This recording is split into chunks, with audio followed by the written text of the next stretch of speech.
நற்பண்புகள் சொல்லலாம். அனைவரிடமும் அன்புடன் பேசுவேன், பழகுவேன். என்னால் முடிந்த உதவிகளை பிறருக்கு செய்வேன். எனக்கு உதவி தேவைப்படும் போது தயங்காமல் பிறரிடம் கேட்பேன். குப்பைகளை கண்ட இடங்களில் போட மாட்டேன். குப்பைகளை அதற்குரிய தொட்டிகளில் மட்டுமே போடுவேன். பொது இடங்களில் எச்சில் துப்ப மாட்டேன். திறந்த வெளியில் மலம் கழிக்க மாட்டேன். என் வேலைகளை நானே செய்வேன். நாள்தோறும் நல்ல நூலில் சில பக்கங்கள் படிப்பேன். பிறர் பொருளுக்கு ஆசைப்பட மாட்டேன். உணவுப் பொருட்களை வீணாக்க மாட்டேன். தண்ணீரை வீணாக்க மாட்டேன். சிக்கனமாக பயன்படுத்துவேன். உடலுக்கு தீங்கு தரும் உணவுப் பொருட்களை உண்ண மாட்டேன். பொது இடங்களில் சண்டை போட மாட்டேன். பொது இடங்களில் பிறருக்கு தொந்தரவு ஏற்படுமாறு சப்தமாக பேசவோ கத்தவோ மாட்டேன். பின்னாடி உட்காரு தம்பி. அங்கே பின்னாடி அங்கே உட்காந்துக்க. அங்கே 2 பேருக்கு அங்கே உட்காரு. பொது அமைதிக்கு பாதிப்பு ஏற்படுமாறு நடக்க மாட்டேன்.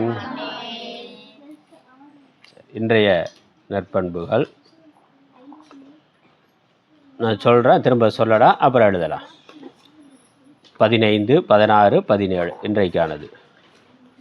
பொது சொத்துக்களை சேதப்படுத்த மாட்டேன். நாட்டு நலனுக்கு கேடான தேச விரோதமான செயல்களை செய்ய மாட்டேன். தாயையும் தாய்மொழியையும் தாய் நாட்டையும் தாய் மதத்தையும் என் உயிருக்கும் மேலாக கருதுவேன். பொது சொத்துக்களை சேதப்படுத்த மாட்டேன். நாட்டு நலனுக்கு கேடான தேச விரோதமான செயல்களை செய்ய மாட்டேன். தாயையும்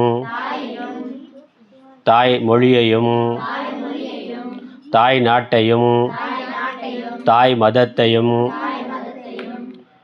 என் உயிருக்கும் மேலாக கருதுவேன். பொது சொத்துக்களை சேதப்படுத்த மாட்டேன். நாட்டு நலனுக்கு கேடான தேச விரோதமான செயல்களை செய்ய மாட்டேன்.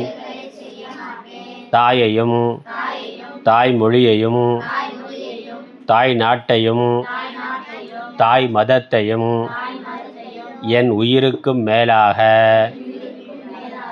கருதுவேன். அர்த்தம் என்னது?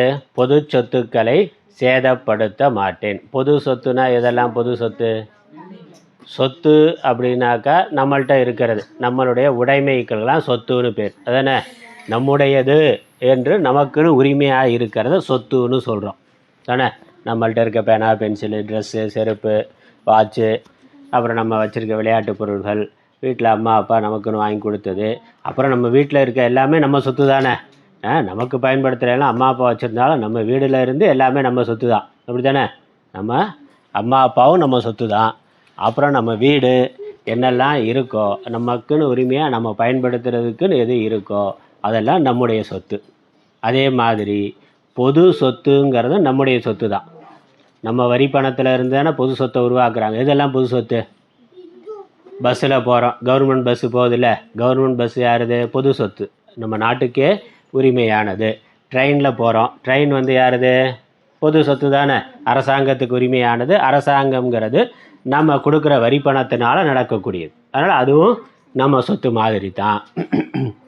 அப்புறம் ரோட்டில் போகிறோம், மரம் செடி கொடிகள்லாம் இருக்குது, அதெல்லாம் யார் சொத்து? பூமியோட சொத்தா? அதுவும் நம்ம நாட்டில் இருக்கிறது நம்ம சொத்து தான், நம்ம பொது சொத்து தான். எல்லாருக்கும் பொதுவாக பயன்படுற மாதிரி நம்ம வீட்டில் இருக்க பொருளை நாம் மட்டும்தான் பயன்படுத்த முடியும், பக்கத்து வீட்டால் வந்து பயன்படுத்த முடியுமா? அப்போ நமக்குன்னு இருக்கிறது நம்ம சொத்து.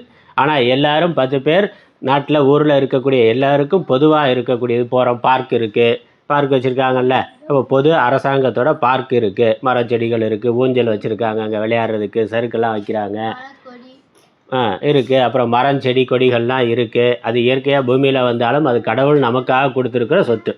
கடவுள் நமக்காக கொடுத்துருக்கிற சொத்து மரம் செடி கொடிகள். அதுவும் எல்லோருக்கும் பொதுவானது, அதுவும் பொது சொத்து தான். இப்போ இதெல்லாம் வந்து சேதப்படுத்தக்கூடாது. இன்னொருத்தருக்கு உரிமையானதை எல்லாருக்கும் பொதுவான சொத்தை நம்ம உடைக்கிறது, காயப்படுத்துறது, அதெல்லாமே சேதப்படுத்துறது. பஸ்ஸில் போகிற போது அந்த சீட்டில் சும்மா உட்காந்துருக்கிறாம அதை சுரண்டி சீட்டை பிக்கிறது, இல்லை முன்னாடி சீட்டில் பின்னாடி எழுதி வைக்கிறான் பேர், இவன் பேரை என்னமோ இவன் காசு கொடுத்து வாங்கின மாதிரி. பேடில் பேர் எழுதி வைக்கிறான். அதான் பேடில் பேர் எழுதக்கூடாது. உங்கள் வீட்டு சொத்தா? ஆசிரமத்தோட சொத்து, அது பொது சொத்து.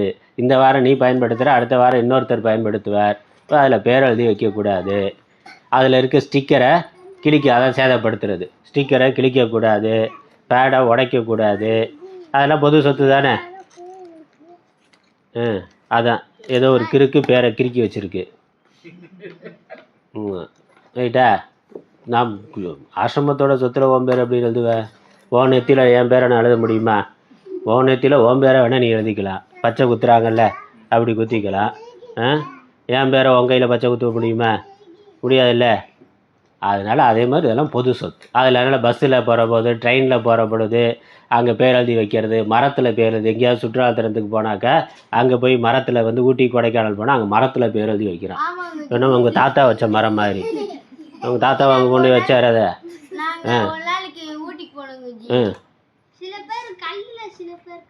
கல்லில் எழுதி வைக்கிறது, பல்லில் எழுதி வச்சுக்க வேண்டியதானே. கல்லில் ஏன் எழுதுற?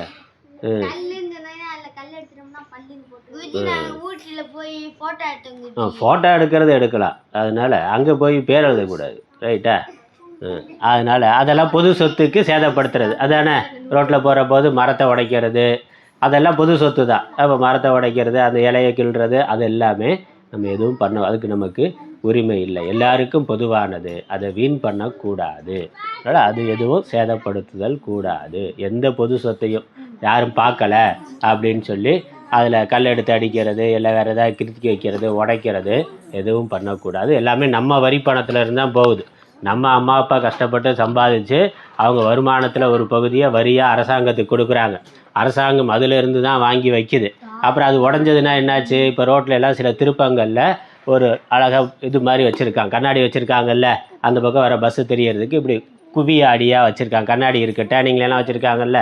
அப்போ அது என்ன, அதை கல் எடுத்து அடிக்கிறதுன்னா அது உடஞ்சி போச்சுன்னா என்ன பண்ணோம்? நகராட்சி திரும்ப வேறு ஒன்று ரெடி பண்ணி வைக்கணும்.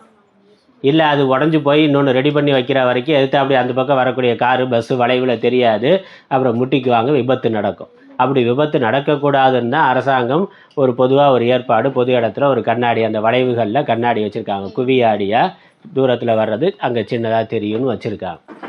அதை வந்து உடச்சிட்டோம்னாக்கா அரசாங்கம் திரும்ப ஒன்று வாங்கி வைக்கணும். அது யார் பணத்துலேருந்து வாங்கி வைக்கும்? மு க ஸ்டாலின் ஒரு வீட்டு பணத்துலேருந்து வாங்கி வைப்பார், அவங்க தாத்தா வீட்டு பணத்துலேருந்து வாங்கி வைப்பார். நம்ம வரி பணத்தில் இருந்தானே வாங்கி வைக்கிறாங்க. வரி பணம் எங்கே போகுது? நம்ம அம்மா அப்பா கஷ்டப்பட்டு வேலைக்கு போய் 8 மணி நேரம் 10 மணி நேரம் உழைச்சி சம்பாதிக்கிறதுல ஒரு பகுதி வரியாக கொடுக்குறாங்க. அதனால் பொது சொத்து அது நம்ம சொத்து மாதிரி. நம்ம வீட்டு சொத்தை நம்ம பேனா பென்சிலை யாராவது உடச்சாக்கா நம்ம ஒத்துக்கோமா? என்னுடைய நான் கஷ்டப்பட்டு வாங்கி அம்மா அப்பாட்ட அழுது ஆர்ப்பாட்டம் பண்ணி கஷ்டப்பட்டு வாங்கி வச்சுருக்கேன், நீ எப்படா உடைக்கலாம், சண்டை போடுறோம்ல. அதே மாதிரி அதே மாதிரி இந்த பொது சொத்துங்கிறது நம்ம சொத்து தான். அதனால் இது உங்கள் சொத்துனா, உங்கள் சொத்துனா நம்ம வீட்டுக்கு எடுத்துகிட்டு போயிடலான்னு அர்த்தம் இல்லை. நம்ம அதை பத்திரமா பாதுகாக்கணும்னு அர்த்தம். அதை வீண் பண்ணக்கூடாது, உடைக்கக்கூடாது, அதை நாசப்படுத்தக்கூடாது, அதை பாதுகாக்கணுங்கிற பொறுப்பு நமக்கு இருக்கணும். அடுத்தது அதே மாதிரி நாட்டு நலனுக்கு கேடான தேச விரோதமான செயல். போராட்டம் பண்ணுறது, பஸ்ஸை எரிக்கிறது. போராட்டம் பண்ணுறால ஏதாவது பிரச்சனைனாக்கா உடனே பஸ்ஸை எரிக்கிறது, இல்லைனாக்கா குண்டு வைக்கிறதுனா பார்க்குறோம்ல. அங்கங்கே குண்டு வெடிக்குதெல்லாம் வங்காள தேசத்தில் வந்து இந்து கோயில்களெல்லாம் அடித்து நாசம் பண்ணுறான். நியூஸ்லலாம் பார்க்குறீங்கல்ல, இந்து கோயில்களை உடைக்கிறது, அங்கே இந்து வீடுகளை தாக்கிறது, இந்துக்களை தாக்கிறது, ஒரு மதத்தில் இருக்கிறவங்க இன்னொரு மதத்தில் இருக்கிறவங்க தாக்கிறது, இல்லை ஜாதிகளுக்குள்ளே சண்டை போடுறது. அந்த சண்டையில் வந்து பொது சொத்துக்களை, பொதுமையான விஷயங்களை உடைக்கிறது, அப்புறம் இல்லை குண்டு வைக்கிறது. தேச விரோத செயல் தானே. நம்ம நாட்டுக்கு விரோதமாக நம்ம கோயில்லையே கொண்டு போய் குண்டு வைக்கிறான், சர்ச்சில் குண்டு வைக்கிறான், மசூதியில் குண்டு வைக்கிறான், பொது இடத்துல மார்க்கெட்டில் கொண்டு போய் குண்டு வைக்கிறான், 4 பேர் வந்து போகிற இடத்துல, ஹோட்டலில் குண்டு வைக்கிறான், தீவிரவாதி தாக்குதல் நடத்துகிறான். அதெல்லாம் தேச விரோதமான செயல் தானே, நாட்டுக்கு விரோதமானது.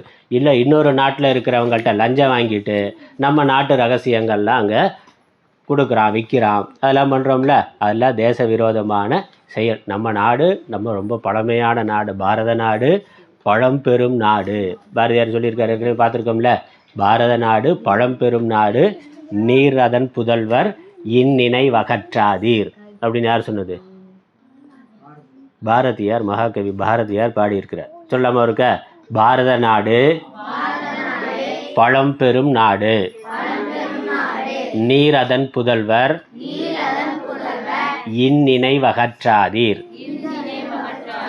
பாரத நாடு பழம்பெரும் நாடு.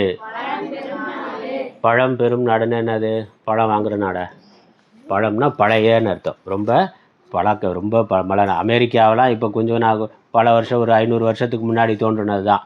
ஆனால் நம்ம நாடு இங்கே மக்கள் வசிக்கிறது பல ஆயிரம் வருடங்களாக இருக்குது.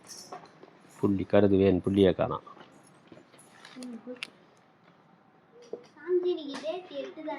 ஆமாம், சரி, வெரி குட்.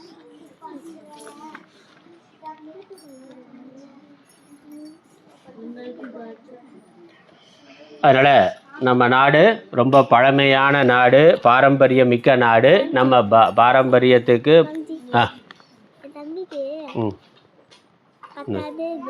10ஆம் தேதி பர்த்டேவா? அட்டடே, வெரி குட். சரி எழுதுனா அங்கேயே வச்சுக்கோங்க. நீங்கள் ஒவ்வொரு ஆளும் கொண்டு வந்து காமிக்கணுங்கிறது இல்லை, எழுதிட்டேன்னா நல்லது. அழகாக பெருசாக நோட்டு கொண்டு வந்துருக்கான், சூப்பர்ரா, வெரி குட்ரா. தம்பி இன்னும் கொஞ்சம் அழகாக நிறுத்தி எழுத பழகிக்கணும். என்ன படிக்கிற? 7th ஸ்டாண்டர்ட் படிக்கிற. தமிழை எப்படி எழுதுனேனாக்கா நீ இங்கிலீஷ் எழுதுகிற மாதிரி. இங்கிலீஷ் எழுத்தா இல்லை சைனீஸ் எழுத்தா அரபு எழுத்தானே தெரியல. தமிழ் எழுத்தா நல்லா அழகாக நிறுத்தி எழுதி பழகிக்க. பார்க்குறதுக்கு அழகாக இருக்கணும்ல. உடஞ்சிருக்கா? சரி, வேறு பேட் எடுத்துக்கலாம். சரி வச்சுங்க, அங்கேயே வச்சுங்க. கொண்டு வந்து எல்லோரும் காமிக்கணுங்கிறதுல. உட்காருமா பாப்பா, உட்காரு. யாழி உட்காருங்க. அதனால் பாரத நாடு சொல்லலாம். பாரத நாடு பழம்பெரும் நாடு, நீரிதன் புதல்வர் இந்நினைவகற்றாதீர். அதனால் இந்த நாட்டில் இருக்கிற மற்ற மதத்தவர்கள் கூட நம்ம நாட்டை சேர்ந்தவங்க தான். காலப்போக்கில் மதம் மாறி போயிட்டான். 1000 வருஷத்துக்கு முன்னாடி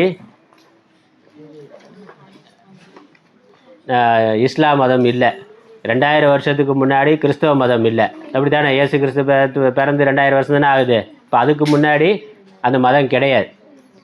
1000 வருஷத்துக்கு முன்னாடி 1200 1300 வருஷத்துக்கு முன்னாடி இஸ்லாம் மதமே கிடையாது. ஆனால் நம்ம மதம் வந்து கல் தோன்றி மண் தோன்றா காலத்து முன் தோன்றிய மூத்த தமிழ்னு படிக்கிறோம்ல. அப்போ மிக பழமையான மதம், மிக பழமையான மொழி, மிக பழமையான நாடு, பழமையான கலாச்சாரம் நம்முடையது. அதனால் இதுக்கு விரோதமான ஒரு செயலை நாம் செய்யக்கூடாது. யாராவது செஞ்சால் அதை நாம் ஆதரிக்கக்கூடாது. தேச விரோதமாக நம்மளுடைய பண்பாட்டை, கலாச்சாரத்தை, நம்மளுடைய கோயிலை இதெல்லாம் இழிவாக யாராவது பேசுனா நம்ம அதை கேட்டுக்கிட்டு இருக்கக்கூடாது, கேட்கக்கூடாது, அதை நம்ம ஆதரிக்கக்கூடாது. சூப்பராக பேசுகிறான்னு கை தட்டக்கூடாது.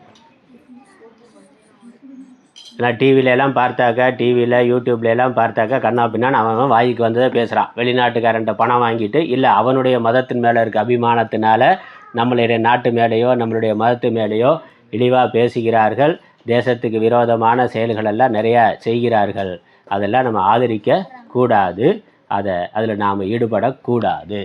நாட்டு நலனுக்கு கேடான செயல்களை, தேச விரோதமான செயல்களை செய்ய மாட்டேன். அதுக்கப்புறம் 3வது, என் தாயையும். என்னுடைய தாய்னா யார்? அம்மா. நம்மளுடைய அம்மா எப்படி என் உயிருக்கு மேலாக கருதுவேன். அவங்க தான் நமக்கு உயிர் கொடுத்தது. அம்மா தான் நமக்கு உடல் கொடுத்தது, உயிர் கொடுத்தது அம்மா அப்பா தான். அம்மா அப்பா இல்லைனாக்கா நம்ம உடலும் இல்லை, உயிரும் இல்லை, நம்ம பயன்படுத்திக்கிற எதுவுமே இல்லை. அவங்க தான் எல்லாமே நம்மளை கொடுத்து பெற்று வளர்த்து தேவையானதெல்லாம் கொடுத்து நம்மளை காப்பாற்றி கொண்டு இருப்பவர்கள். அதனால் அவர்கள் நம்மளுடைய உயிருக்கும் மேலானவர்கள் அம்மா. அம்மா அப்பா நமக்கு உயிர் ரொம்ப முக்கியமானது தானே. உயிர் இல்லாமல் இருக்க முடியுமா? உயிர் இல்லாமல் இருக்க முடியுமா? ஒரு விரல் இல்லாமல் ஏதோ விபத்தில் விரல் போயிருச்சு, கை போயிருச்சு, கால் போயிருச்சு அப்படின்னா கூட உயிர் வாழ முடியும். இருக்குல்ல? அப்படி நிறைய பேர் இருக்காங்கல்ல. ஆனால் உயிர் போயிட்டா இருக்க முடியுமா? அப்போ உயிர் இருக்கிறதா நாம் இருக்கிறோம். அந்த உயிரை விட மேலானது அம்மா அப்பா. அதனால் என் தாயையும். அதுக்கப்புறம் எப்படி தாய் நமக்கு உயிருக்கு மேலானவளோ அதே மாதிரி அம்மா அப்பா உயிர். தாய்ங்கிறது வந்து அம்மா அப்பா 2 பேரும் சேர்த்து. தாய்னாக்கா அம்மா மட்டும்னா, பாப்பா அம்மா அப்பா 2 பேரும் சேர்த்து தான். அதே மாதிரி என் தாய்மொழி. நம்மளுடைய தாய்மொழி என்னது? தமிழ். அம்மா அப்பா நமக்கு பரம்பரையாக என்ன பேசிட்டு வர்றாங்களோ அதான் நம்மளுடைய தாய்மொழி. சில தெலுங்கு பேசலாம், கன்னடம் பேசலாம், எல்லாமே நம்ம பாரத நாட்டு மொழிகள் தான் தானே. நம்ம அம்மா அப்பா பரம்பரையாக என்ன பேசிட்டு வர்றாங்களோ அது நம்மளுடைய தாய்மொழி. அந்த தாய்மொழியும் உயிருக்கு மேலாக கருதப்பட வேண்டியது. அதுக்கப்புறம் நாம் இருக்கிற நாடு, அதுக்கு பேர் என்னது? தாய் நாடு. தம்பி கவனி, கவனி எங்கே சொல்கிறேன். இப்போ தாய் மாதிரி தாய் மொழி, தாய் பேசுகிற மொழி, அம்மா அப்பா வழியாக நமக்கு பரம்பரையாக வந்த மொழி தாய்மொழி. தாய்மொழி தானே. எனக்கு அது எழுத படிக்க தெரியாது அப்படின்னு சொல்லக்கூடாது. நான் இங்கிலீஷ் மீடியம் படிக்கிறேன், சிபிஎஸ்சி படிக்கிறேன், அதனால் எனக்கு வந்து தமிழ் தெரியாது, தமிழ் பேசத்தான் தெரியும், எழுத படிக்க தெரியாதுன்னு சொல்லக்கூடாது. எனக்கு தமிழ் தெரியாதுன்னு சொன்னால் என்ன அர்த்தம்? எனக்கு எங்கள் அம்மா யாருன்னே தெரியாதுன்னு சொல்கிற மாதிரி சொல்ல முடியுமா? யாரோ அனாதை வேணால் அப்படி இருக்கலாம். அப்படி தெரியலேன்னு சொன்னாக்கா நம்ம அனாதை ஆகிட்டேன்னு அர்த்தம். என்னுடைய அம்மா அப்பா யாருன்னே எனக்கு தெரியாதுன்னு சொன்னால் அனாதைன்னு தானே சொல்கிறோம். அப்படி யாரோ சிலர் அம்மா அப்பா எங்கேயோ விட்டுட்டாங்க, இல்லை இறந்து போயிட்டாங்க, பார்த்துக்கிறதுக்கு ஆள் இல்லை, இல்லை குழந்தை பிறந்ததுக்கப்புறம் ஏதோ தப்பாக பிறந்தது, எங்கேயோ கோயிலில் கொண்டு போய் போட்டாங்க, எங்கேயோ ரோட்டில் விட்டாங்க, பார்க்குறோம்ல. அப்படியெல்லாம் சிலர் இருக்காங்க. ரோட்டில் பஸ் ஸ்டாண்ட்லாம் பார்த்தா பல குழந்தைகள் அம்மா அப்பா யாருன்னே தெரியாது, அப்படி இருக்காங்க. அவங்கள அனாதைன்னு சொல்கிறோம். அதே மாதிரி எனக்கு என்னுடைய தாய்மொழி தெரியலேன்னு சொன்னாக்கா நம்ம அனாதைன்னு அர்த்தம். அது தெரிஞ்சுக்கணும். நம்ம தாய்மொழி நம்ம எழுத படிக்க சில கஷ்டப்பட்டாவது ஸ்கூலில் சொல்லித்தரலைனாலும் நாம் பயிற்சி பண்ணி முயற்சி பண்ணி நம்மளுடைய தாய்மொழி நமக்கு தெரியாது அப்படின்னு சொல்லக்கூடாது. நல்லா தெரிஞ்சிருக்கணும். இப்போ அமெரிக்காவிலேருந்து இங்கிலாண்டுலேருந்து ஒருத்தர் வர. என்ன சார் உட்காருங்க சார், போகலாம், இன்னொரு 10 நிமிஷத்தில் பிரேக் கொடுத்துருவேன், 5 நிமிஷத்தில் கொடுத்துருவேன். இப்போ அமெரிக்காவிலேருந்து இங்கிலாண்டுலேருந்து ஒருத்தர் வர்றாருன்னு வச்சுங்களேன். அவர்கிட்ட வந்து அவருக்கு என்ன மொழி தெரியும்? அவங்களுக்கு தாய்மொழி என்னது? இங்கிலீஷு. அவர் வந்து நம்மள்கிட்ட பேசுகிறார். எனக்கு வந்து நம்மள்கிட்ட என்ன எப்படி பேசுவார்? எதில் பேசுவார்? இங்கிலீஷ் தானே பேசுவார். நாம் அவர்கிட்ட இங்கிலீஷ் பேசுகிறோம். அப்புறம் அவர் வந்து இங்கிலீஷ் எனக்கு பேசத்தான் தெரியும், எழுத படிக்க தெரியாது அப்படின்னு சொன்னாக்கா எப்படி இருப்போம்? எப்படி நினைப்போம் நம்ம? ஐயா ஒன்றுமே படிக்க ஸ்கூலுக்கே போனதில்லை போல் அப்படின்னு தானே நினைப்போம். இங்கிலாண்டுலேருந்து ஒருத்தர் வந்து அமெரிக்காவிலேருந்து ஒருத்தர் வந்து எனக்கு வந்து இங்கிலீஷ் பேசத்தான் தெரியும், எழுத படிக்கவே தெரியாது அப்படின்னு ஒருத்தர் சொன்னாக்கா அவர் வந்து அது இல்லை, நான் வந்து எங்கள் நாட்டில் இங்கே கவனிக்கலாம், இங்கே பாருங்கள், நான் வந்து எங்கள் நாட்டில் வந்து நான் டிகிரி படிச்சிருக்கிறேன், நான் வந்து எம்ஏ படிச்சிருக்கேன், பிஏ படிச்சிருக்கிறேன், ஆனால் எனக்கு வந்து ஃப்ரெஞ்சு தெரியும், தமிழ் தெரியும், ஆனால் இங்கிலீஷ் தெரியாது அப்படின்னு அமெரிக்காவில் இருக்கிற ஒருத்தர் சொன்னால் எப்படி இருக்கும்? அமெரிக்காவில் பிறந்து வளர்ந்த ஒருத்தர் எனக்கு ஃப்ரெஞ்சு தெரியும், தமிழ் தெரியும், மற்ற சைனீஸ் லாங்குவேஜ்லாம் தெரியும், ஆனால் இங்கிலீஷ் மட்டும் எழுத தெரியாது, படிக்க தெரியாது அப்படின்னு சொன்னால் நம்ம என்ன பண்ணுவோம்? பார்த்து சிரிப்போம்ல. அதே மாதிரி தான் நம்ம தமிழ்நாட்டில் தாய்மொழியாக வைத்துக்கொண்டு எனக்கு தமிழ் பேசத்தான் தெரியும், எழுத தெரியாது, படிக்க தெரியாது அப்படின்னு சொன்னாக்கா ஒரு அமெரிக்காக்கார் வந்து நம்மள்கிட்ட கேட்டார்னு வச்சுக்கோங்க, உங்களுக்கு எத்தனை மொழி தெரியும்னா எனக்கு இங்கிலீஷ் மட்டும்தான் தெரியும், தமிழ் வந்து பேசத்தான் தெரியும், எழுத படிக்க தெரியாதுன்னு சொன்னேன். சிரிப்பான், கேலி பண்ணுவான். என்னடா உன்னுடைய தாய்மொழி கூட தெரியாமல் நீ என்னடா படிச்சிருக்க, 10 வருஷமாக ஸ்கூலுக்கு போயிருக்க, 15 வருஷமாக காலேஜ் எம்ஏ டிகிரி எல்லாம் போயிட்டு கூட தமிழ் தெரியாதுன்னு இருக்காங்க. காலேஜ் பசங்களே இன்றைக்கி வந்து தமிழ் வந்து ஒழுங்காக எழுத படிக்க தெரியறதில்ல. தமிழ் வார்த்தையை இங்கிலீஷில் எழுதுகிறான். ஒரு கட்டுரை எழுதி கொடுறானாக்கா எப்படி கிளாஸ் இருந்தது, சும்மா உங்களுடைய அனுபவத்தை ஃபீட்பேக் எழுதி கொடுங்கனாக்கா தமிழில் இருக்கிறத இங்கிலீஷில் எழுதுகிறான். தமிழ் வார்த்தையை இங்கிலீஷில் லெட்டரில் எழுதுகிறான். தங்கிலீஷா தமிழையும் கொலை பண்ணி இங்கிலீஷையும் கொலை பண்ணிட்டான். கொலகார பாவி, தமிழையும் கொன்று இங்கிலீஷையும் கொண்டான்னா எனக்கு தமிழில் எழுத தெரியாது அப்படின்னு சொல்லி, சரி அப்போ இங்கிலீஷாவது கரெக்டாக எழுதுவானாடான்னா அதுவும் தெரியாது, அதுவும் எனக்கு ஒழுங்கு அறகுறை தான்னா. தமிழை இங்கிலீஷில் எழுதுனா அப்படி தான் கொள்வது தான். இங்கிலீஷை தமிழில் எழுதுனா எப்படி இருக்கும்? இங்கிலீஷ் வார்த்தையை தமிழில் எழுதுனா நீ இங்கிலீஷில் ஒரு கட்டுரை எழுதி கொடு, இங்கிலீஷில் ஒரு கட்டுரை, இங்கிலீஷில் வந்து ஒரு பாடம் ஒரு எழுதி கொடு, உன்னை பற்றி ஒரு பயோடேட்டா எழுதி கொடுனாக்கா மை நேம் இஸ் அப்படின்னு தமிழில் எழுதுனா எப்படி இருக்கும்? மை நேம் இஸ் எம்ஒய் அப்படின்னு சொல்லி இங்கிலீஷ் லெட்டர் எழுதுனா ஓகே. நீ வந்து மை மை நே இம் நேம் அப்படின்னு தமிழில் எழுதுனாக்க அதுதான் தமிழையும் கொள்வது இங்கிலீஷையும் கொள்வது. புரியுதா? புரிஞ்சுதா? அதனால் அப்படி சொல்லக்கூடாது, தெரிஞ்சுக்கணும். இது வரைக்கும் ஸ்கூலில் சரியாக சொல்லி தரலைனாலும் நம்மளுடைய தாய்மொழி நமக்கு எழுத படிக்க பேசுகிறதுக்கு தெரிஞ்சிருக்கணும். அதனால் தாய்மொழி உயிருக்கு, தாய் எப்படி அம்மா உயிருக்கு மேலானவளோ அதே மாதிரி தாய்மொழி உயிருக்கு மேலானது. தாய்மொழி தெரியலேன்னு சொன்னால் என் அம்மா யாருன்னு எனக்கு தெரியலேன்னு சொல்கிற மாதிரி அர்த்தம். அதே மாதிரி தாய் நாடு, நம்மளுடைய தாய் நாடு யாது? ஹலோ தம்பி, இங்கே பாடுறா, நம்மளுடைய தாய் நாடு எது? இந்தியா. சரி, நம்ம நாடு, நம்ம இருக்கிற நாடு தான் தாய் நாடு தானே. அம்மா மாதிரி தாய் நாடுன்னு ஏன் சொல்கிறோம்? தாய் மாதிரி நாடு, அதனால தான் தாய் நாடு. நம்ம பரம்பரையாக இங்கே தான் பிறந்திருக்கிறோம், இங்கே தான் வளர்ந்துருக்கிறோம். அதனால் நம்மளுடைய நாடு அம்மாவுக்கு சமமானது. பாரத நாடு, நம்ம இருக்கிற பாரத நாடு நம்மளுடைய அம்மாவுக்கு மேலே, உயிருக்கு அம்மா மாதிரி, அப்புறம் அதுக்கு மேலே உயிருக்கு மேலானது. நம்ம உயிருக்கு மேலானது. அம்மா எப்படி உயர்வானவளோ அதே மாதிரி நம்மளுடைய நாடும் உயர்வானது, அம்மாவுக்கு சமமானது. அப்படிங்கிறதுனால தான் தாய்மொழின்னு சொல்கிறோம். ஏன் மொழின்னு சொல்லாமல் தாய்மொழி, வெறும் நாடுன்னு சொல்லாமல் தாய் நாடுன்னு ஏன் சொல்கிறோம்? தாய் மாதிரி. அம்மா எப்படி நமக்கு எல்லாத்த விட உயர்வானதோ அதே மாதிரி நம்மளுடைய நாடு, நாம் இருக்கிற நாடு உயர்வானது. அதே மாதிரி நம்மளுடைய தாய் மதம், நம்மளுடைய மதம், நம்ம எந்த மதத்தில் பிறந்து வளர்ந்துருக்கிறோமோ, எந்த மதத்தில் பிறந்து வளர்ந்துருக்கோம்? நம்மளாம் எந்த மதத்தை சேர்ந்தவங்க? எந்த மதம்? என்ன சந்தேகமா? ஒன்றும் சத்தமே காணா. அப்படி சத்தமாக சொல்லு. ஹிந்து. ஹிந்து. அதான் நம்மளுடைய தாய் மதம் ஹிந்து. தாய் நாடு மாதிரி, தாய்மொழி மாதிரி நம்முடைய தாய் மதம் ஹிந்து மதம். இதுவும் நமக்கு உயிரோட தாய்க்கு சமமானது. நம்மளுடைய மதம் வந்து அம்மாவுக்கு சமமானது. இது நம்மளுடைய உயிருக்கும் மேலானது. அதனால் நான் இதை பிடிக்கல மாற்றிக்கிறேன்லாம் சொல்லக்கூடாது. பிடிக்கல மாற்றிக்கிறேன், அம்மா பிடிக்கலன்னு மாற்றிக்க முடியுமா? நோ சான்ஸ், மாற்றிக்க முடியாது. இல்லை, எனக்கு அம்மா பிடிக்கல, இந்த அண்ணன் தம்பி எப்போ பார்த்தாலும் சண்டை போட்டுகிட்டே இருக்கேன், அதனால் தம்பியை விட்டுட்டு வேறு தம்பி வாங்கிக்கலான்னா அப்படி முடியுமா? முடியாது. அம்மா சரியில்லை, கொஞ்சம் கருப்பாக இருக்காங்க, பல்லு கொஞ்சம் கோணலாக இருக்குது, அதனால் வேறு அம்மா, இந்த அம்மா விற்றுட்டு ஏதாவது ஒரு நடிகையாக வாங்கிக்கலாம் அம்மாவா சொல்ல முடியுமா? வாங்கினா அம்மா காட்டுற அன்பு மாதிரி அது இருக்குமா? வராது. அதனால் அதெல்லாம் மாற்ற முடியாதுல்ல. அம்மாவை எப்படி மாற்ற முடியாதோ அதே மாதிரி நம்மளுடைய மதமும் மாற்ற முடியாது, மாற்றக்கூடாது. அதுதான். அதனால் அதுவும் உயிருக்கு மேலானது. சொல்லாமா இருக்க முடியும்? சொல்லாமா? பொது சொத்துக்களை சேதப்படுத்த மாட்டேன், நாட்டு நலனுக்கு கேடான தேச விரோதமான செயல்களை செய்ய மாட்டேன், என் தாயையும் தாய்மொழியையும் தாய் நாட்டையும் தாய் மதத்தையும் என் உயிருக்கும் மேலாக கருதுவேன்.